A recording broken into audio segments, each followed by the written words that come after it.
तो हेलो भाई लोग, सबसे पहले तो a very happy Diwali to all of you. भगवान करे कि श्री राम आपके घर पे खुद पधारे एंड आपको बोले कि बेटा GTR ग्रेट एफ रिव्यूअर को सब्सक्राइब कर लो एंड आपके घर की झोली खुशी, लड्डू, पटाखे एंड सारी चीजों से भर दे जो आप चाहते हो। तो वंस अगेन उसके लिए अ वेरी हैप्पी, सेफ एंड जैसी दिवाली आप मनाना चाहते हो वैसी दिवाली के लिए अ very happy Diwali. And Diwali के इस शुभ अवसर पर जहां राम भगवान अयोध्या वापस आए थे, मैंने सोचा कि चलो एक पिशाच की मूवी देख के आते हैं। एंड सो मैंने देख ली है थामा।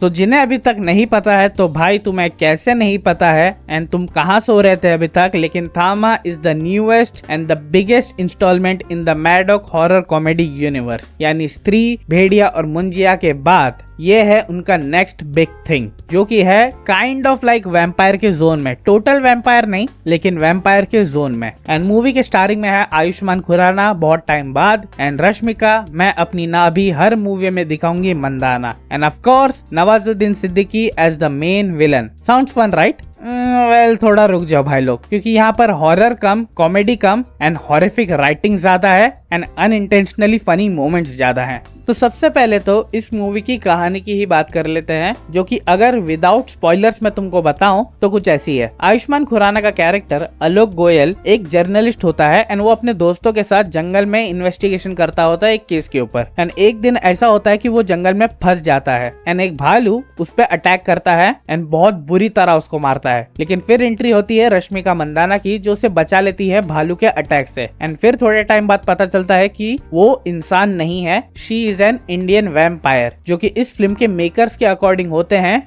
बेताल। फिर कहानी में कुछ ऐसा ट्विस्ट होता है जिसके वजह से आयुष्मान खुराना का कैरेक्टर आलोक गोयल खुद एक बेताल बन जाता है। एंड फिर ऐसा दिखाया जाता है कि एक हिडन बेतालों की सोसाइटी है जो घने जंगलों में रहती है, जहाँ से रश्मिका आई है। एंड उसी में नवाजुद्दीन सिद्दीकी का कैरेक्टर भी है। नाउ इन सब का क्या कनेक्शन है, नवाजुद्दीन सिद्दीकी के कैरेक्टर का क्या इंपॉर्टेंस है, ये सब जानने के लिए आपको मूवी चेकआउट करनी होगी, क्योंकि अगर इससे ज्यादा मैं कुछ और बताऊंगा तो वो बहुत बड़ा स्पॉइलर हो सकता है। एंड नाउ ये सारी चीजें पेपर पे बहुत सॉलिड साउंड करती है राइट, लेकिन मूवी देखने के बाद मेरे दिमाग में बस एक ही चीज कॉन्स्टेंटली आते जा रही थी कि भाई इस फिल्म के मेकर्स ने कुछ कुछ चीजें क्या फूक के लिखी है यार, मतलब सीरियसली। जिसमें से सबसे पहली है डमिफिकेशन ऑफ आयुष्मान कैरेक्टर। भाई सीरियसली मुझे एक बात बताओ, आयुष्मान खुराना का कैरेक्टर इतना डम क्यों लिखा गया है? मतलब वो बंदा एक जर्नलिस्ट है, ठीक है, लेकिन तभी भी वो इतना क्लूलेस कैसे हो सकता है रश्मिका की ट्रू आइडेंटिटी को लेके? उसने लिटरली उसको भालू से बचाया है, ठीक है, चलो उस टाइम पे आयुष्मान की आंख खुली नहीं थी,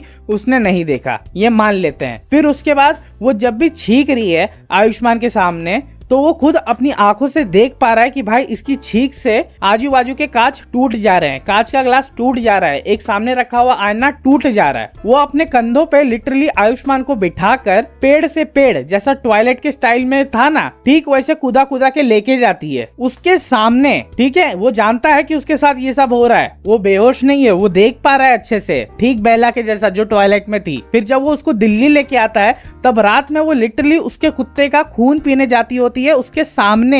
एंड उसे लगता है कि अरे यार इसको तो नॉनवेज की भूख लगी है। अरे भाई वो मुन्नी नहीं है, वो मुन्नी काटने वाली है, मेरा मतलब है कि वो मुन्नी नहीं है बजरंगी भाईजान की। एंड एक और छोटा इटी बिटी रीजन है भाई इसमें, जिसके वजह से आयुष्मान को पता चल जाना चाहिए था कि रश्मिका नॉर्मल नहीं है, एंड वो ये है कि उसको लिटरली उसके कबीले वाले सैक्रिफाइस बना के फेंक दिए थे। वो उनके गाँव में जाके उनका कल्ट देख के आया था, फिर भी उसको कैसे लग सकता है कि रश्मिका एक नॉर्मल लड़की है? उसके दिमाग में अभी भी क्लिक नहीं होता है कि रश्मिका नॉर्मल नहीं हो सकती है, वो कुछ और हो सकती है। मतलब सीरियसली इतना डम कौन लिखता है किसी के कैरेक्टर को भाई, वो भी एक जर्नलिस्ट के? आयुष्मान खुराना का कैरेक्टर सच में इतना डम है कि वो दुकान पे जाके एक्चुअल में ये बोलता होगा, 10 वाला बिस्कुट का पैकेट कितने का है जी?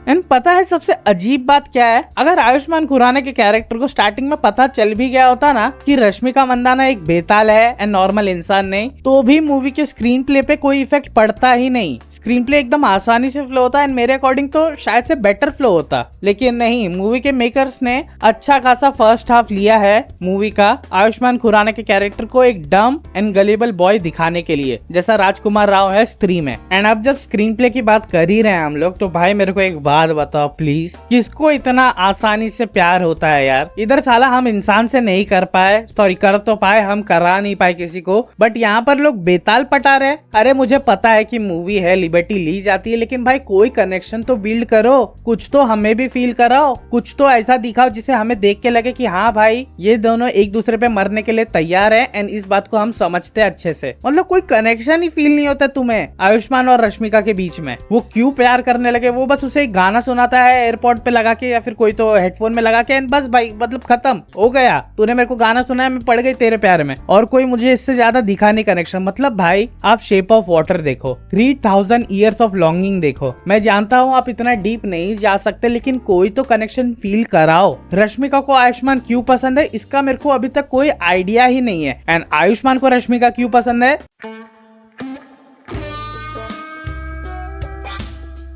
ओके वेल उसके पास इनफ रीजंस है, क्लियरली दिख रहा है, लेकिन स्टिल कुछ तो ऑडियंस को भी फील हो उनका प्यार देख के। कोई तो कनेक्शन, कोई तो कन्विक्शन दिखाओ तुम लोग कि भाई क्यों प्यार करते हैं ये दोनों एक दूसरे से। बस आयुष्मान को मिल गए रश्मिका, रश्मिका को मिल गया आयुष्मान, दोनों अलग अलग दुनिया से आते हैं।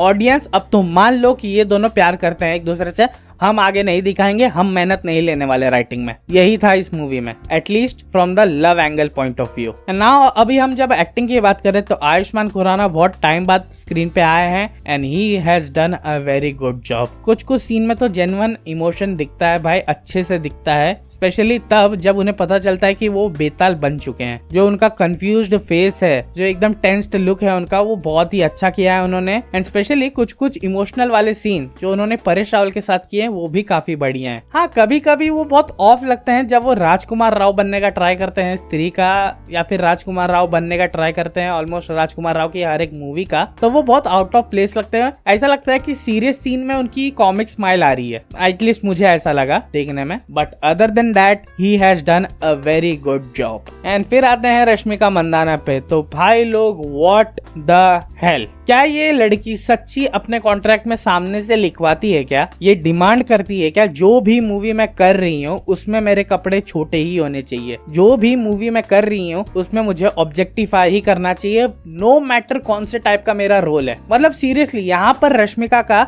इस प्रकार के कपड़ों में दिखने का कोई सेंस बनता ही नहीं है। वो बेताल है एंड उसकी बेताल की सोसाइटी में कोई भी लड़की, कोई भी औरत ऐसे कपड़े पहन के नहीं घूमती है सिवाय उसके। एंड कोई मतलब मैं सोच रहा हूँ भाई क्यों उसको ऐसा दिखा रहे थे क्रॉप टॉप में, एंड मतलब बोलते हैं ना उसका पूरा बदन खुला हुआ है, वो बस लहंगे में घूम रही है, प्लस उसके टैटू भी एकदम स्पेसिफिक जगह पर है। क्यों? मतलब व्हाई? आप उसके कैरेक्टर पे फोकस करो ना। एंड जहां तक बात कैरेक्टर की है तो भाई उसकी एक्टिंग ना इतनी वुडन है कि एड एंड एडी का प्लैंक भी उससे बेटर एक्सप्रेशन देता होगा सीरियसली। एंड जैसे उर्फी जावेद अपने वियर ड्रेसेस को लेके घूमती है ना, ठीक रश्मिका अपना एक्सेंट भी साउथ इंडियन वाला वैसे ही लेके घूम रही है, मीनिंग हर जगह है उसका वो एक्सेंट। एंड यहाँ पर तो इतना ज्यादा है, अरे भाई लोग मुझे इतना ज्यादा लगा इसका साउथ इंडियन एक्सेंट इस मूवी में कि मैं क्या बताऊं, मुझे छावा में कम लग रहा था कंपेयर टू दिस मूवी। अब तुम समझ लो खुद ही। एंड कोई रीजन नहीं था रश्मिका को ऐसे कपड़ों में होने का, शी इज अ बेताल। मतलब मैं समझ ही नहीं पाया वो क्यों थी ऐसे ड्रेसिंग में यार। फिर उसके बाद है नवाजुद्दीन सिद्दीकी भाई साहब, जो कि इस मूवी में बस रील बनाने के लिए आए थे। एंड मैं ऐसा इसलिए बोल रहा हूँ क्योंकि एक रील की जितनी ड्यूरेशन होती है ना, ठीक उतनी ही ड्यूरेशन है उनकी इस फिल्म में। एंड जहां तक उनके एक्टिंग की बात है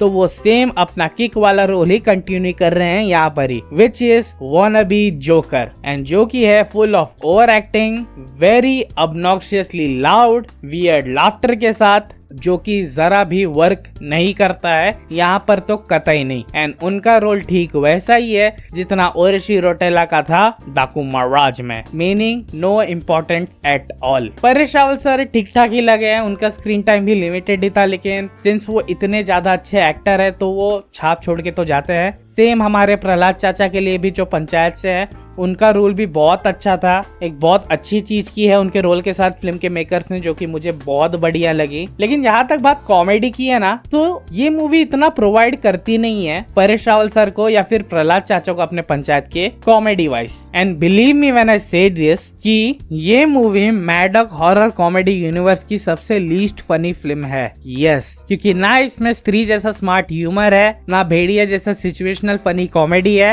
एंड ना ही मुंजिया जैसा फन है केयर फ्री फन। ये मूवी में बस forced punch line after forced punch line है एंड बस ऑकवर्ड मीम रेफरेंसेस है जो भाई बस क्रिकेट जनरेट करते हैं पूरे थिएटर में। आई गेट इट, आपको अपनी लव स्टोरी को लेके थोड़ा सीरियस टोन में जाना था, लेकिन आपकी लव स्टोरी जैसा कि मैंने कहा एकदम निब्बा निब्बी के लेवल की है। तो दोनों साइड से आप कुछ अचीव नहीं कर पाए, ना in terms of love story and ना in terms of comedy. And अब एक बात जो मुझे बहुत पर्सनली बुरी लगी इस मूवी की, जो सबसे बड़ा इशू है मेरा इस मूवी से, एंड आई बस इस मूवी से बट ओवरऑल बॉलीवुड से, एंड वो ये है कि बॉलीवुड को देवी माँ की सिर्फ एक स्टोरी के बारे में ही पता है क्या, रक्त बीज के वध की। इससे पहले वो माँ मूवी में भी इसी का रेफरेंस दिया गया था एंड पठान में भी, एंड और भी 2-4 मूवी है जहाँ पर ये स्टोरी ही यूज की जाती है। दुर्गा माँ ने और भी राक्षसों को मारा है, शुंभ निशुंभ, मधुकैटभ, चंडमुंड, धूम्रलोचन एंड और भी बहुत सारे हैं, लेकिन नहीं, तुमको तो बस रक्त बीज को ही दिखाना है एंड महिषासुर को ही दिखाना है। एंड एक और जरूरी बात, सबसे जरूरी बात, ये स्पॉइलर हो सकता है सो माइंड करना, थोड़ा स्किप कर दो आप माइंड भी तो अच्छा होगा, क्योंकि ये थोड़ा लोअर डिस्कस करने वाला है बेतालों की। देवी माँ ने रक्त बीज को मारने के लिए बेताल नहीं बनाए थे,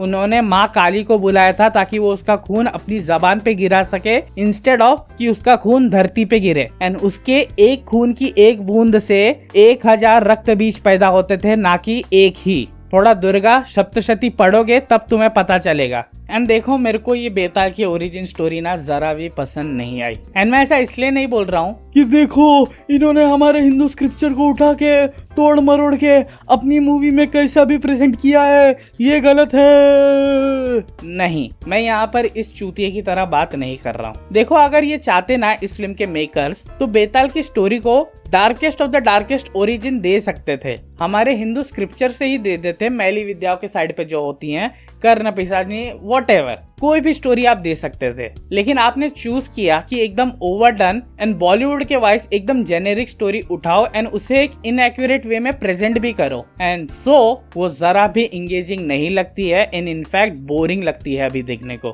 रक्त बीज की स्टोरी को इतना ओवरडन कर दिया गया है बॉलीवुड में। दुर्गा माँ ने और भी राक्षस मारे हैं, आप उससे भी कनेक्ट कर सकते थे, लेकिन नहीं। एंड देखो, अभी तक जितना भी मैंने बोला थामा मूवी के बारे में, उससे तुम्हें माइट भी यही लगा होगा कि थामा मूवी एकदम बकवास मूवी है एंड इसे थिएटर में तो बिल्कुल चेकआउट नहीं करना चाहिए। वेल, ऐसा नहीं है एग्जैक्टली। ये क्या बात करता है यार? क्योंकि जहाँ थामा मूवी फेल करती है ना, वो है एक स्टैंड अलोन फिल्म बनने के लिए, लेकिन जहाँ थामा मूवी एब्सोल्युटली वर्क करती है ना, वो है इसके यूनिवर्स इंटीग्रेशन में। इतने ब्यूटीफुली प्लेस किए गए हैं इस मूवी में कैमियोस, एंड इतना ब्रिलियंटली उन कैमियोस का इंटीग्रेशन दिखाया गया है, फ्रॉम भेड़िया टू स्त्री का जना, हर एक रेफरेंस इतने ऑर्गेनिक लगते हैं एंड ऐसा लगता है कि वो यूनिवर्स को आगे लेके जा रहे हैं। एंड जो भेड़िया और बेताल का फाइट सीन है भाई, it was totally worth it. खाली उस चीज के लिए मैं बोल सकता हूँ तुम लोगों को कि प्लीज जाके इस मूवी को थिएटर में देखो। भले ही उस सीन का वीएफएक्स थोड़ा जैंकी है, लेकिन जस्ट बिकॉज उनका कॉन्सेप्ट इतना सॉलिड था एंड इतना अच्छे से वो स्क्रीन पे उतरा है कि भाई मैं क्या बोलूं। जो रूफ टॉप पे उनकी फाइट दिखाई है, जो एक एक पंच लगता है भेड़िया का बेताल को, it was so good, it was very good. And इसका यूनिवर्स का कनेक्शन ही, यूनिवर्स का इंटीग्रेशन ही एक रीजन है जिसके वजह से नवाजुद्दीन सिद्दीकी का कैरेक्टर भी थोड़ा रेलेवेंट लगता है एंड में, कि आप समझ पाते हो कि ओके इसको इतना क्यों नहीं यूज किया गया था मूवी में। एंड ये सब देख के समझ में आता है कि Maddock guys are clearly planning something big, and इस सेंस में ये मूवी यूनिवर्स के लिए इम्पोर्टेंट है। चाहे स्टैंड अलोन फिल्म वो काफी फ्लॉड बनी हो, लेकिन यूनिवर्स के सेंस में ये बहुत ही इंपॉर्टेंट फिल्म थी एंड यूनिवर्स के इंटीग्रेशन में, यूनिवर्स को आगे पुश करने में ये बहुत बड़ी फिल्म है भी। So at the end, in conclusion मैं यही बोलना चाहूंगा कि Thama as a stand alone film जो आपको एंटरटेन कर सकती थी, हंसा सकती थी, डरा भी सकती थी थोड़ा बहुत, वो एकदम डीपली फ्लॉड है उस मामले में, with dumb characters, flat jokes, bad acting and lore तो इतनी इनएक्यूरेट कि मैं क्या बताऊं। लेकिन as a Maddock universe installment it works very well, क्योंकि ये लिटरली यूनिवर्स को आगे ढकलती है एंड यूनिवर्स में आगे आने वाली मूवीज के लिए आपको एक्साइट भी करती है। एंड इसी के लिए रेटिंग की अगर मैं बात करूं तो मैं ये मूवी को दूंगा 5 में से 2.5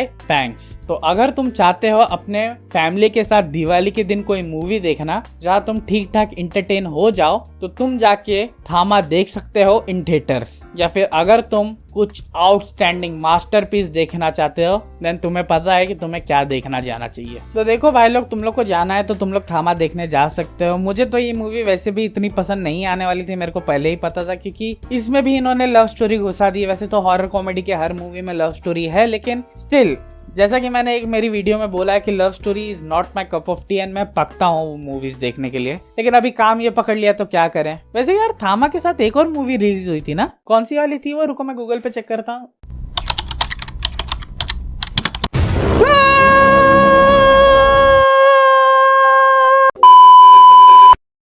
उंगली तो नक्की जाती है। शेव कर लेते हैं अपन। हाँ, हुलिया सुधारना चाहिए समय पूरा समय निकाल दो कि जीटी खुद का भी सुधारना चाहिए और पितृपक्ष सरकार खत्म हो गया तो दाढ़ी बीड़ी बना लेना चाहिए भाई। हाँ, पितृपक्ष खत्म हो गया है उसे। ये तो मुल्ला जी हो जाएगा। हाँ, ये ठीक है। ऐसा फ्रेंच रखते हैं थोड़ा। थोड़ा इसके पहले वाला दिखा, नहीं इसके बाद वाला। हाँ, ये सही। मुझे ऊपर नहीं जाती, मुझे जाती हो with this much amount of money, and जिसका सबसे सूटेबल लगता है डायरेक्टर को या प्रोड्यूसर को बिड, वो प्रोजेक्ट उसको दे देते हैं। एंड यहाँ से ही मेन प्रॉब्लम स्टार्ट हो जाती है भाई लोग, क्योंकि तब वीएफएक्स का काम चले जाता है उन झाटू चूतिया वीएफएक्स स्टूडियोज के पास, जो सिर्फ थूक पट्टी का काम करना जानते हैं पूरी तरह। ये अपने क्लाइंट को बोल तो देते हैं कि हम आपको इतने टाइम में आपको फाइनल आउटपुट दे देंगे विद डिजायर्ड रिजल्ट, लेकिन इन रियलिटी ये हमेशा डेडलाइन के आगे ही